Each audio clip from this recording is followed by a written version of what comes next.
안녕하세요. 저는 포항공대 인공지능대학원장과 인공지능연구원장을 맡고 있는 서영주라고 합니다. 네, 반갑습니다.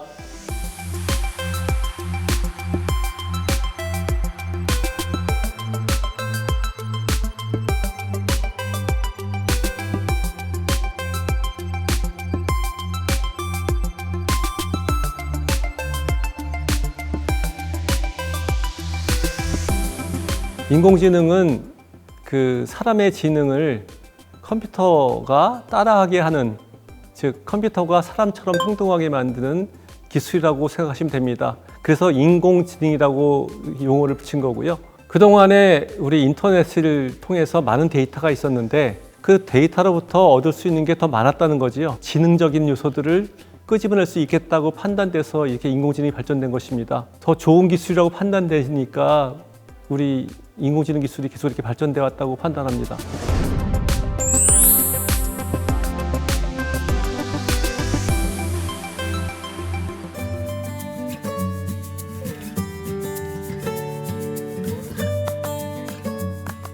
(2024년) 푸른 용의 해가 밝았습니다. 시청자 여러분, 새해 복 많이 받으십시오.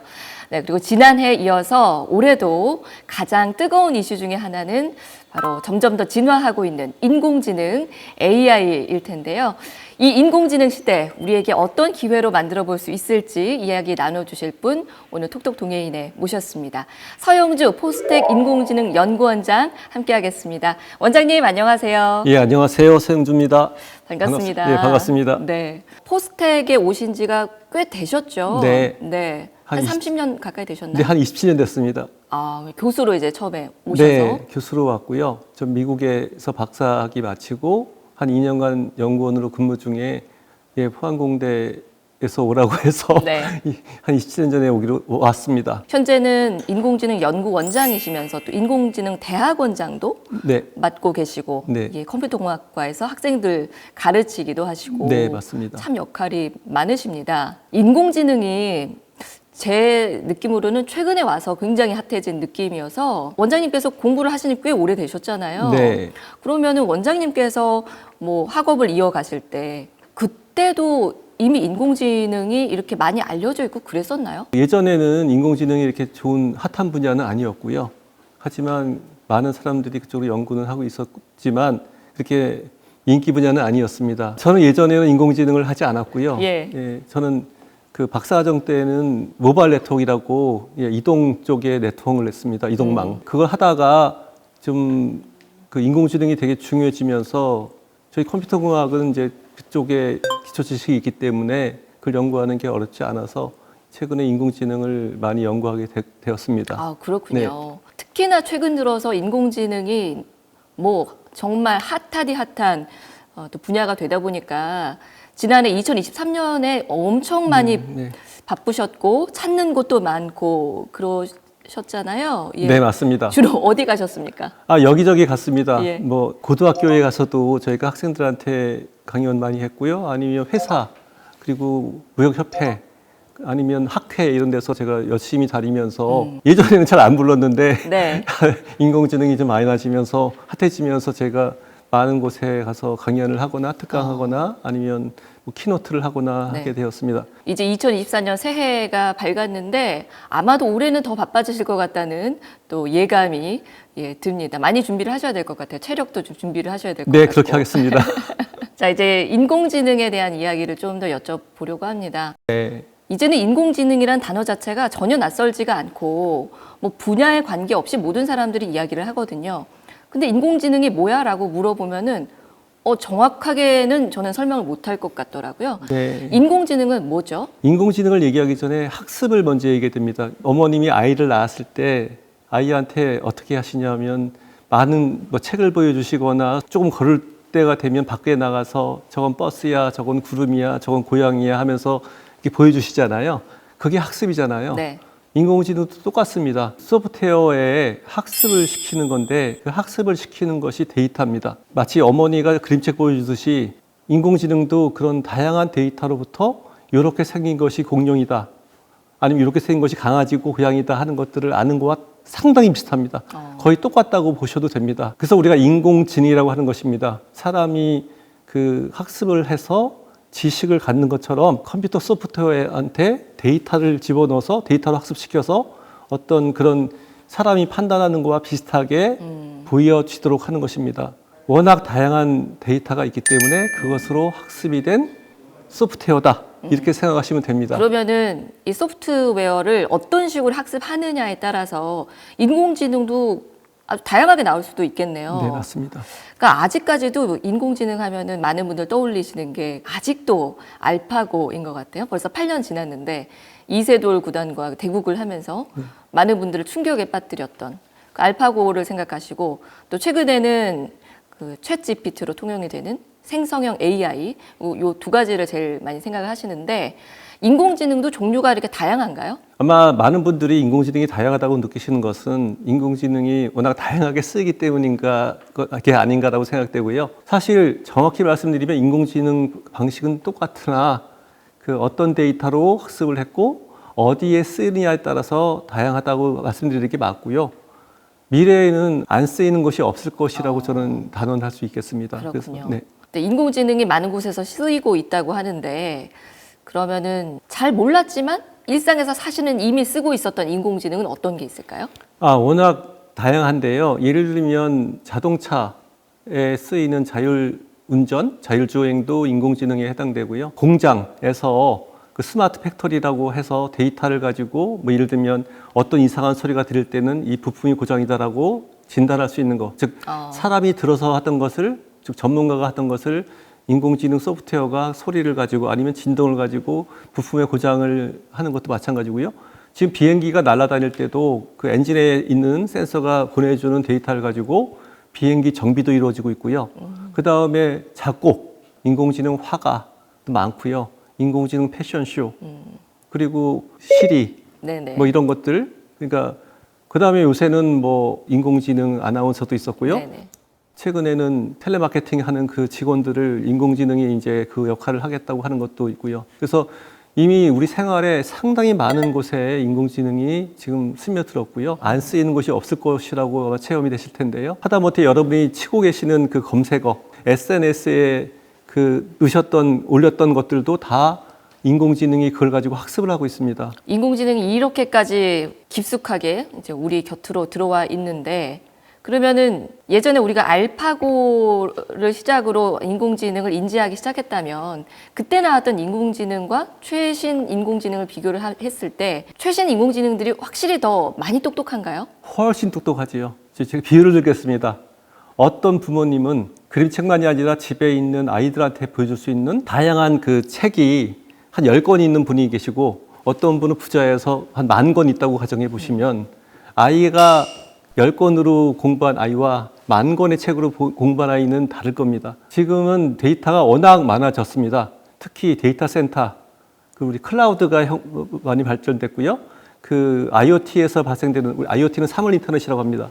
그 각종 센서가 보내주는 다양한 데이터들이 그 스토리지, 즉 저장소에 모이면서 엄청난 데이터로 학습을 하다 보니 인공지능이 너무 똑똑해져서 예전에 인공지능, 즉 알파고 나왔을 때보다 몇십 배, 몇백 배 똑똑해졌습니다. 그래서 예전에는 얘는 강아지입니다, 얘는 고양이입니다라고 단순히 구분하는 정도였는데 지금은 그게 아니라 아예 강아지 그림을 그려줘 하면 그려주는 정도로 똑똑해진 거죠. 그러니까 옛날에는 간단한 것들에 대한 답변을 주는 게 인공지능이었다면 지금은 완전히 새로운 것들을 그려내고 우리 인간보다 더 뛰어날 정도로 그 결과물들을 내는 것이 생성형 인공지능입니다. 그래서 만들어내기 때문에 생성형 인공지능이라고 하는데요. 마치 원시인과 현대인이라고 할 정도로 상당히 차이가 납니다. 그 정도군요. 네.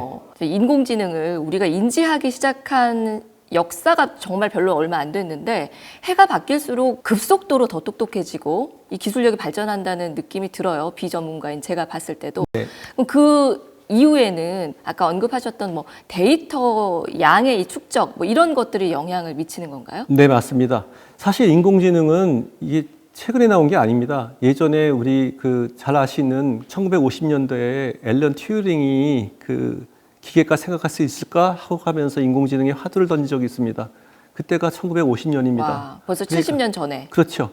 근데 그때도 인공지능에 대한 학문이 진행이 됐고요. 그리고 70년대 말 80년대 초에도 또 한때 잠깐 이렇게 불꽃이 피려고 한 적이 있었습니다. 근데 그때 인공지능이 이렇게 꼽히지 못한 이유는 동반 기술 또는 백업 기술이라고 하는 것들이 필요합니다. 예전에는 데이터도 많지 않았고, 그리고 또 그 데이터를 저장하려고 하는 그 메모리 값도 되게 비쌌습니다.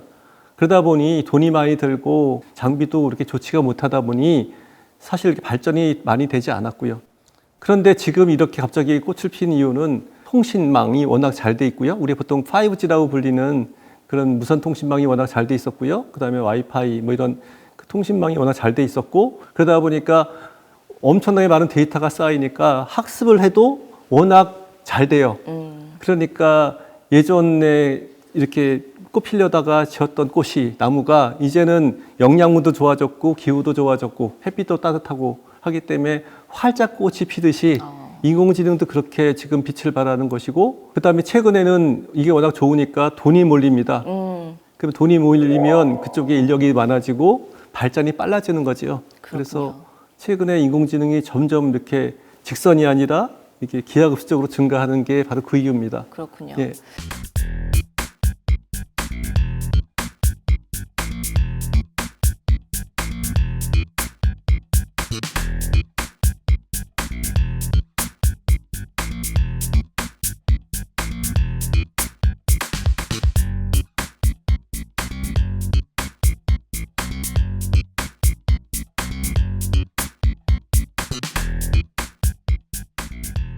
정말 인공지능이 언급이 될 때 항상 세트처럼 데이터 이야기가 나오고, 요즘은 데이터 관련한 직업군도 꽤 많이 생겼고요. 네. 빅데이터라고 얘기 많이 하잖아요. 예. 빅데이터는 뭐죠? 그 용어에 다 답이 있어요. 아까 인공지능도 그랬지만 빅데이터는 데이터가 무지하게 많은 게 빅데이터입니다. 그래서 용량이 빅하다고 해서 빅데이터입니다.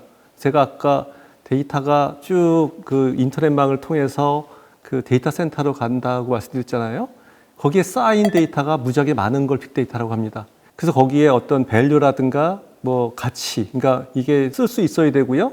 가짜 데이터라든가 틀린 데이터는 데이터라고 하지 않습니다. 그럼 그 이제 엄청나게 많은 데이터를, 예전에는 그게 수집이 안 됐던 거고, 네. 예, 이게 최근에 와서는 그게 가능해져서 빅데이터라는 용어까지 생긴 건데, 맞습니다. 그 빅데이터는 어디서 수집을 해요? 우리 사물 인터넷이라고 들어보셨죠? 네네. 그 예전에는 그 인터넷이 컴퓨터들을 연결했어요. 그런데 이제는 워낙 인터넷이 좋아지니까 컴퓨터만이 아니라 뭐 전등에도 달고 디지털 도어락에도 달고 냉장고에도 달고, 그래서 모든 곳에 그 센서를 집어넣거나 뭐 그 카메라를 집어넣든가 해서 거기서 나온 데이터를 그 인터넷망을 통해서 데이터 센터로 가는 게 사물 인터넷입니다.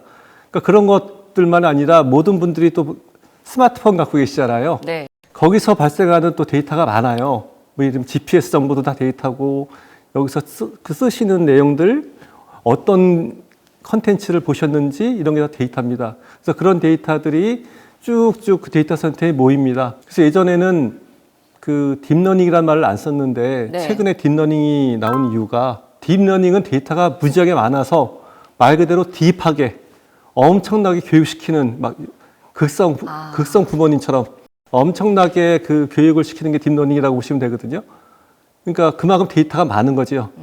그래서 지금은 그 데이터가 많은 것이 인공지능의 발전을 촉진하는 넘버원 요인입니다. 인공지능이 자동차라면 빅데이터는 거기에 움직이는 휘발유 같은 것이다라고 표현을 많이 합니다. 그럼 제가 하는 일거수일투족들도 지금 다 데이터화되고 있다고 생각할 수도 있겠네요. 네, 하나 사례를 들어드릴게요. 혹시 구글 트렌드라고 아시나요? 알죠. 네, 구글 트렌드가 예전에 나왔을 때, 예를 들면 미국의 그 샌디에고 지역에, 이게 서부죠. 거기서 이렇게 많은 사람들이 그 검색 엔진에다가 독감의 증상은, 그다음에 독감이 좋은 약은, 이런 걸 치기 시작합니다. 그런데 그거를 봤더니 통계치를 냈더니 그게 쭉쭉 올라가서 LA까지 갔고요. 한 며칠 후에. 네. 그다음에 쭉쭉 올라가더니 샌프란시스코에서 그런 용어들이 나온다는 거죠. 이거를 가지고 구글이 독감의 전파 상황을 측정했는데 미국의 질병청보다 2주 빨리 그 전파 속도를 측정할 수 있었습니다. 그러니까 사람들이 여기 검색 엔진에 치는 것도 어마어마하게 중요한 데이터입니다. 내가 이동하면서 GPS가 쭉쭉 찍어주는 위치 정보도 데이터고요. 어디에나 데이터가 있다. 그 데이터가 모여서 인공지능이 계속 학습한다. 그래서 점점 더 똑똑해진다. 뭐 이렇게 연관 지으시면 좋을 것 같습니다. 그렇군요. 지금 이 순간에도 인공지능은 더 똑똑해지고 네. 있겠군요. 네. 최근에 보면 많은 기업들이 이 데이터 쪽에 굉장히 많이 투자를 하고 몰두를 한다는 느낌이 드는데 다 그런 이유 때문인가 봐요. 네, 맞습니다. 어떤 회사에 아니면 공장에 그 인공지능을 활용해서 좀 생산성이라든가 효율을 높이려면 당연히 데이터가 쌓여 있어야 되고요. 거기 쌓인 데이터를 가지고 학습을 해야 되기 때문에 우리 보통 스마트 팩토리 뭐 지금 여러 그 대기업들은 여러분이 다 아시는 훌륭한 다 기업들은 다 그 데이터를 쌓는데 최우선의 목표를 갖고 있습니다. 그러면 데이터를 쌓으면 무조건 되는 것은 아니고요. 네. 그 데이터를 쌓게 되면 그 데이터를 분석하고 전처리라고 불리는 쓸데없는 데이터는 버리고 꼭 필요한 데이터만, 즉 옥석을 가리는 그런 직업이 되게 중요하고요. 그래서 그런 인력들이 되게 많이 필요하고 있습니다. 그래서 기업체에서 최근에 빅데이터에 관련된 그런 사람들을 많이 채용하고 있을 겁니다. 많은 기업들이 거기에 돈을 투자하는 이유는 잘 활용이 될 수 있는 귀중한 리소스이기 때문에 그렇게 하는 것입니다. 그렇군요. 네.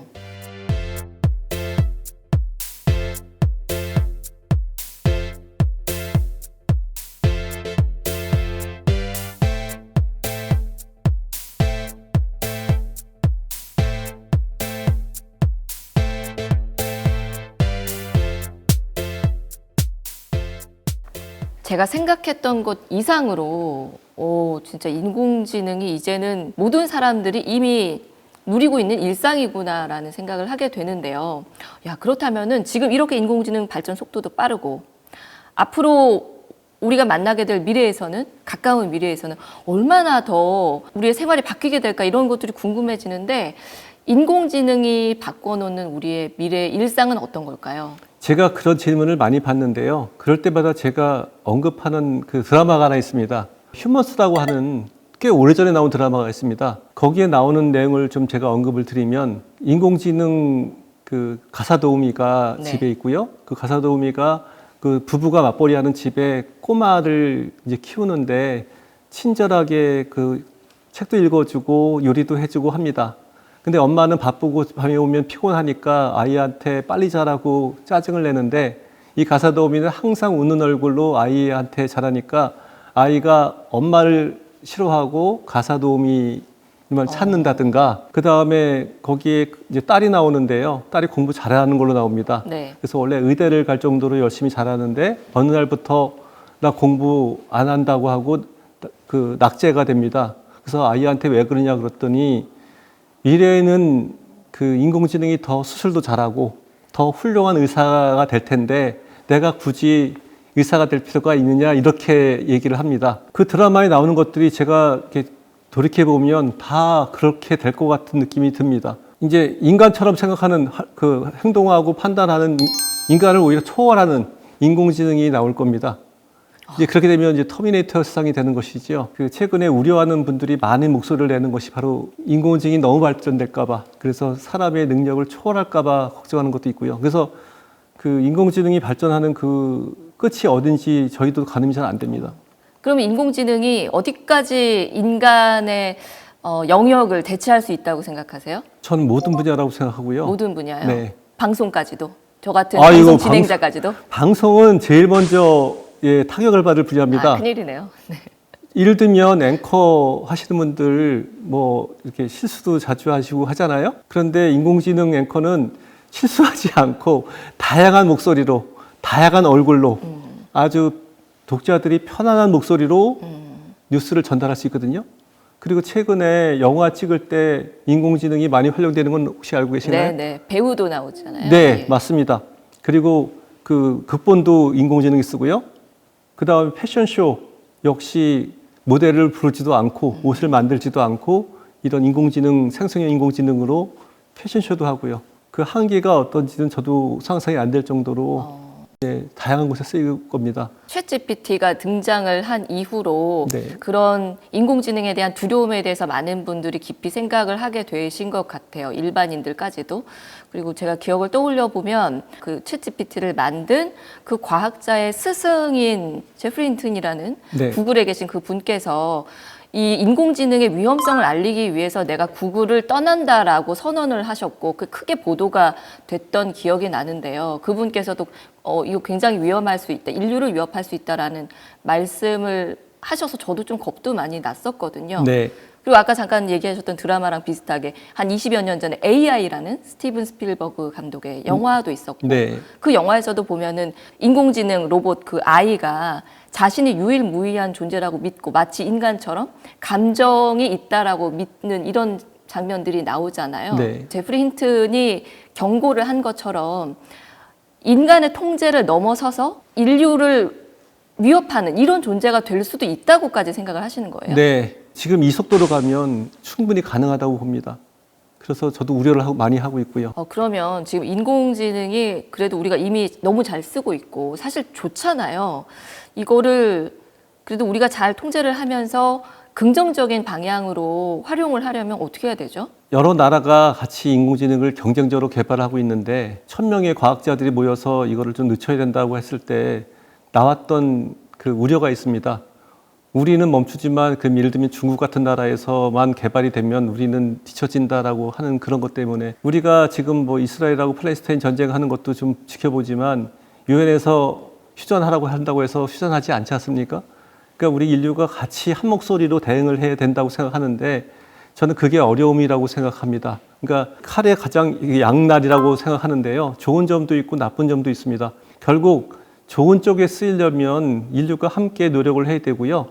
제가 그래서 항상 나가서 하는 말씀이 저희 기술자들이 열심히 기술 개발하지만 여기 사회학자, 법하시는 분들이라든가 특히 정치인들 이런 분들이 이게 나쁜 데 쓰이지 않게 법도 재정비하시고 아니면 윤리교육도 잘 시켜주시고 사회적인 문제도 예방할 수 있도록 좀 그런 안전장치를 좀 만들어주시는 게 좋겠다고 생각합니다. 엄청 좋은 차, 그 차들을 우리가 좋은 차라고 할 때 엄청나게 빨리 다니는 차를 좋다고 하지 않습니다. 빨리 다니면서도 우리 안전을 위해서 브레이크가 잘 드는 정말 위험한 순간에 안전하게 나를 지켜줄 수 있는 브레이크 시스템을 갖춘 차가 가장 좋은 차거든요. 저는 인공지능이 정말로 잘 나가면서도 필요할 때 멈출 수 있는 그런 기능들이 함께 발전돼야 된다고 생각을 합니다. 그것들은 같이 만들어야 될 것 같아요. 그러니까 전 사회에서 또는 모든 국가가 함께 그래야만 좀 걱정되는 미래의 그 인류 폐해 그런 것들을 예방할 수 있지 않을까 저는 생각합니다. 제가 너무 좀 그 상상 쪽에 얘기를 한 것 같지만 절대 상상이라고 생각하지 않습니다.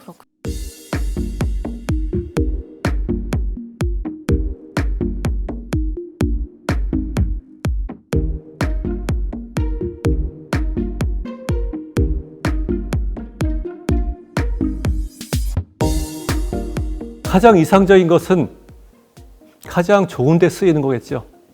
그런데 저는 항상 그 비유를 많이 드는데 기술에는 선과 악이 없습니다. 제가 아까 사실은 칼의 양날과 같다고 말씀을 드렸지만 그 좋은 쪽으로 칼을 쓰는 요리사의 칼과 사람을 죽이는 칼은 그 사람에 달렸다고 생각합니다. 결국 인공지능을 어떤 사람이 어떻게 목적으로 만드냐에 달렸다고 생각하거든요. 즉 기술에는 선과 악이 없지만 그 인공지능을 활용하는 사람들, 즉 좋은 사람이 좋은 인공지능을 만들고 나쁜 사람은 나쁜 인공지능을 만든다고 생각합니다.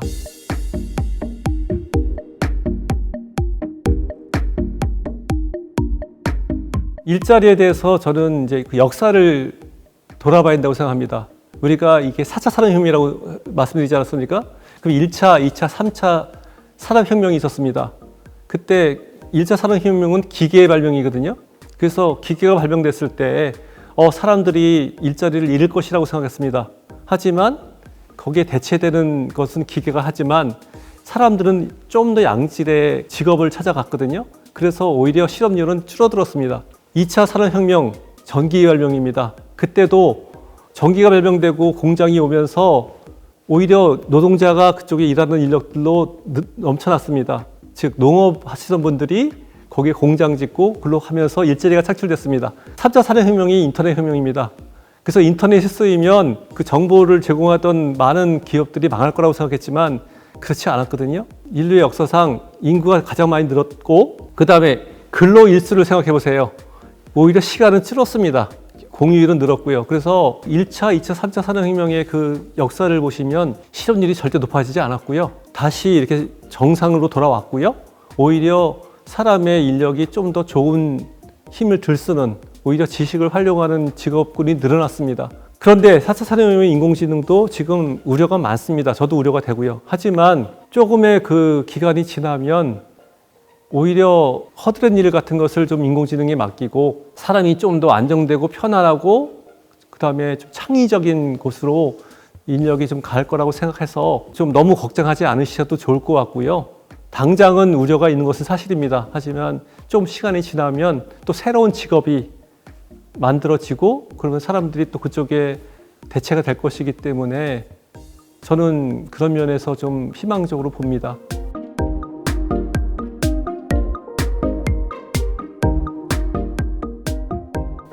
네, 이렇게 인공지능이 우리가 좀 두려워하는 부분도 많이 있고 신경 써야 될 부분도 많이 있지만 전 세계가 지금 서로 인공지능 경쟁을 하고 있잖아요. 우리나라는 좀 후발주자에 속하지 않나요? 네, 맞습니다. 후발주자입니다. 미국이나 선진국들은 엄청 오래전부터 투자를 해봤습니다. 알파고를 만든 딥마인드라는 회사는 적자가 엄청납니다. 조 단위로 적자가 났음에도 불구하고 투자를 아끼지 않았습니다. 그러니까 좋은 결과 나올 때까지 계속 투자를 했고요. 근데 우리는 2016년에 알파고 나오고 인공지능이 이렇게 엄청난 임팩트가 있구나를 안 다음에 시작을 한 거여서 사실은 좀 뒤처졌다고 할 수 있는데 그럼에도 불구하고 좀 희망적인 것은 우리나라가 제 느낌에는 그런데 새로 이렇게 앞서서 뛰는 것보다는 쫓아가는 걸 잘합니다. 예를 들면 우리 가전이라든가 반도체라든가 이런 역사를 보시면 해방 후에 우리가 아무 기술이 없었음에도 불구하고 선진국의 기술들을 뭐 어떤 데는 좀 리버스 엔지니어링이라고 하는데 좀 이렇게 좀 기술도 좀 따라가면서 베껴가면서 이렇게 발전해 왔지만 지금 그쪽에 최선진국이 됐지 않습니까? 그래서 인공지능 분야도 저는 똑같은 길을 갈 거라고 생각합니다. 그래서 지금 좀 늦게 출발했지만 그 달리는 속도를 좀 빨리 하면서 선진국 쪽에 앞서가는 주자에 가깝게 가고 있다고 생각합니다. 다만 최강국에 투자하는 그 규모라든가 또는 데이터의 양, 그 다음에 그런 글로벌 기업들의 수 이런 면에서 저희가 처지는 게 있긴 하지만 다행인 것은 소프트웨어는 장치 산업이기도 하지만 그렇게 많은 그 투자가 필요한 것이 아니어서 우리나라가 쉽게 쫓아갈 수 있는 그런 분야라고 생각합니다. 이 하드웨어와 소프트웨어를 같이 개발하고 있기 때문에 네. 어떻게 보면 되게 좋은 그 미래를 예측할 수 있을 것 같고요. 원장님께서 생각하시기에 우리나라 인공지능 수준이 그래도 한 몇 등 정도는 되는 것 같다. 이렇게 얘기해 주실 수 저는 있나요? 탑 10에 든다고 생각합니다. 탑 10. 아, 예. 그러면 우리나라보다 지금 잘하고 있는 국가는 어디가 있죠? 미국이 중국. 일단은 최고고. 야, 그렇죠. 네. 미국, 중국. 어떤 자료는 중국이 더 세다고 하는 자료가 있습니다. 그러니까 무엇을 갖고 평가하느냐거든요. 네. 그러니까 뭐 특허라든가 논문이라든가 뭐 이런 걸로 하실 건지 그러면 이제 중국이 앞섰거든요. 그런데 그거 말고 실제로 우리가 전문가들이 판단할 때는 미국, 그다음 역시. 중국 조금만 더 기다려 주시면 탑 5 안에도 들지 않을까 그 기대를 하고 있습니다. 길지 않은 시간이었는데 네. 정말 많이 따라잡았다고 볼 수가 있겠고 네.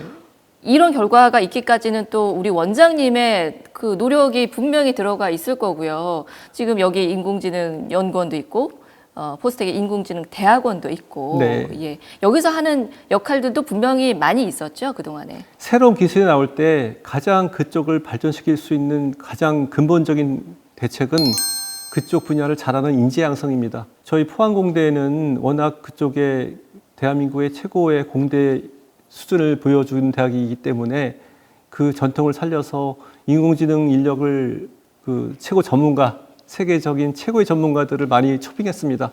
그분들과 함께 인공지능 대학원에서 인재들을 양성하고 있고요. 또 컴퓨터공학과에서도 하고 있고요. 그래서 이런 인재들만이 아니라 다양한 그 학과에서 그 도메인 달리지라고 불리는 그쪽 전공에 인공지능을 적용하는 또 그런 인재들도 많이 양성하고 있고요. 저희 포항공대가 이런 핵심 인재를 많이 양성하고 있다고 말씀을 드리고 싶고요. 그 원장님께서 특히 대한민국의 인공지능 수준을 높이기 위해 많이 발로 뛰신 걸로 제가 알고 있는데 이곳 이제 인공지능연구원에서 하는 일은 대학원과 뭐가 다를까 싶은 저는 궁금증도 생기고 그 애써 오신 원장님의 노력 어떤 것들이 있는지 좀 들어보고 싶네요. 네. 인공지능연구원은 이제 주로 산학 협력이 핵심입니다. 그래서 기업체에서 요청하는 연구 주제를 저희가 해결해서 좀 드리고 저희는 그 연구비를 받고 하는 네네. 아니면 정부로부터 과제 과제를 받아서 이제 기술을 좀 발전시키고 하는 건데 연구원에서는 교육도 합니다. 이게 어떤 교육이냐면 인공지능 대학원에서는 석사, 박사급의 학위 교육을 하고요. 인공지능 연구원에서는 비학위 과정을 합니다. 비학위 과정은 어떤 거예요? 예, 그러니까 석사나 박사 학위를 주지 않고 예를 들면 기업체의 그 연구 인력들을 좀 재교육시킨다고 할까요? 그래서 그분들이 인공지능 교육을 예전에 받지 못한 분들이 일하시는데 그분들한테 인공지능 교육을 좀 해서 그분들이 그 회사에서 더 좋은 아웃풋을 낼 수 있도록 재교육을 하는 것입니다.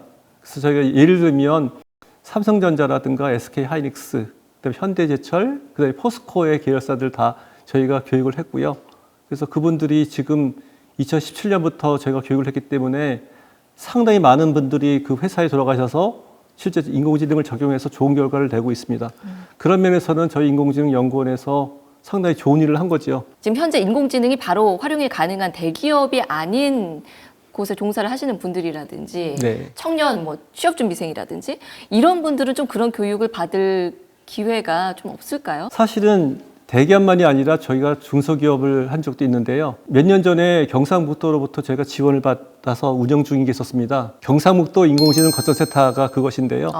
그래서 저희가 무엇을 했냐면 경상북도에 있는 중소기업에 있는 그 재직자들한테 무료 교육과 그다음에 애로 기술을 저희가 좀 전수하는 그런 역할을 했습니다. 중소기업은 돈도 많지 않고 또 재교육시킬 여력이 없기 때문에 저희가 경상북도에 지원을 받아서 인공지능 거점센터라는 걸 만들어서 좀 중소기업 인력들한테 교육도 했고요. 그다음에 저희가 지금 몇 년째 해오고 있는 또 자랑스러운 프로그램이 하나 있는데요. 청년 인공지능 빅데이터 아카데미라는 것이 있습니다. 여기 이 연구원에요? 네, 2017년부터 저희 포스코와 함께 운영해오는 과정입니다. 취업을 준비하는 그 젊은 청년들을 대상으로 하고 있는데요. 취업을 준비 중인 그 학생들한테 전공 분야와 상관없이 인공지능 교육을 시킵니다. 문과여도 상관없나요? 네. 가능한가요? 이거 이미 저희가 배출한 인력 중에 뭐 미대 출신도 있고요, 음대 출신도 있고요, 문과만이 아니라 다양합니다. 와. 부족한 대한민국의 인공지능 인력으로 배출됩니다. 그러면 두 가지 속기를 잡는 겁니다. 취업률도 높이고 청년, 그 다음에 부족한 대한민국의 인공지능 인력을 배출하는 거기 때문에 되게 좋은 프로그램이라고 생각하고 있기 때문에 이렇게 2011년부터 계속 저희가 이 프로그램을 진행하고 있는 거고요. 이 프로그램이 좋은 게 있습니다. 전원 기숙사 생활과 매달 100만 원씩 지급이 됩니다. 어머나, 놓칠 수 없는 기회인데요? 네, 맞습니다. 돈 벌면서 네네. 100만 원씩 그 용돈을 쓰면서 기숙사비도 저희가 내고 있고요. 그래서 공부만 하면 됩니다. 이제는 인공지능을 과학자만들이 이렇게 다루는 것이 아니라 모든 사람들이 이제 누리는 영역이 됐는데 당장 나부터 더 많은 관심을 가지고 이것을 양날의 칼이라고 하는데 어떻게 하면 우리에게 좀 긍정적인 방향으로 잘 활용을 할 수 있을지 모두가 같이 고민을 해야겠다는 생각을 하는 시간이었습니다. 네. 그 역할을 또 원장님께서 많이 해주셔서 감사하고요. 포항에 이런 인공지능 관련한 너무나 훌륭한 인프라가 있다는 사실도 오늘 다시 한번 각성하고 가는 계기가 됐습니다. 앞으로도 잘 부탁드리고 우리나라 그리고 포항이 또 인공지능의 메카가 될 수 있도록 주도권을 완전히 잡을 수 있도록 잘 부탁드리겠습니다. 감사합니다. 오늘 말씀 잘 들었습니다. 고맙습니다. 네, 고맙습니다.